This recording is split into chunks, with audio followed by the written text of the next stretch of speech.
பண்ருட்டியில் கத்தியை காட்டி பொதுமக்களை மிரட்டிய 4 ரவுடிகள் கைது செய்யப்பட்டிருக்கிறார்கள். கைது செய்யப்பட்டவர்களில் 2 ரவுடிகளுக்கு மாவுக்கட்டு போடப்பட்டிருக்கும் அண்மை தகவலை பார்த்துக் கொண்டிருக்கிறோம். விவரங்களை எம்முடைய செய்தியாளர் தர்மராஜா வழங்க நாம் கேட்கலாம். தர்மராஜா, விரிவான விவரங்கள் என்ன? வணக்கம்.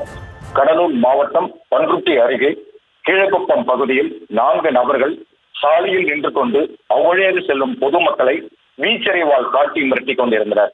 அதிர்ச்சி அடைந்த பொதுமக்கள் முத்தாண்டிக்குப்பம் காவல் நிலையத்திற்கு தகவல் தெரிவித்தனர். தகவலின் அடிப்படையில் உதவி ஆய்வாளர் சிவராமன், தலைமை காவலர் பாலமுருகன் மற்றும் முதல்நிலை காவலர் கிருஷ்ணவேல் ஆகியோர் சம்பவ இடத்திற்கு விரைந்து சென்றனர். அப்போது கத்தி வைத்து மிரட்டிக் கொண்டிருந்த 4 ரவுடிகளை போலீசார் பிடிக்க முயன்ற போது அசிங்கமாக பேசியும் அரசு பணி செய்ய விடாமல் தடுத்தும் பதிவில்லாத இருசக்கர வாகனத்தில் மறைத்து வைத்திருந்த வீச்சறிவால் எடுத்து போலீசாரை வெட்ட முயன்ற போது போலீசார் தடுத்து நிறுத்தினர்.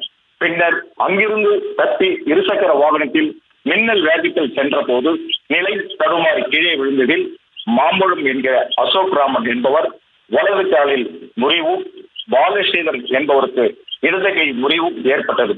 இவர்களை மீட்டு கடலூர் அரசு மருத்துவமனையில் சிகிச்சைக்காக சேர்த்து விசாரணை மேற்கொள்ளப்பட்டு வருகிறது.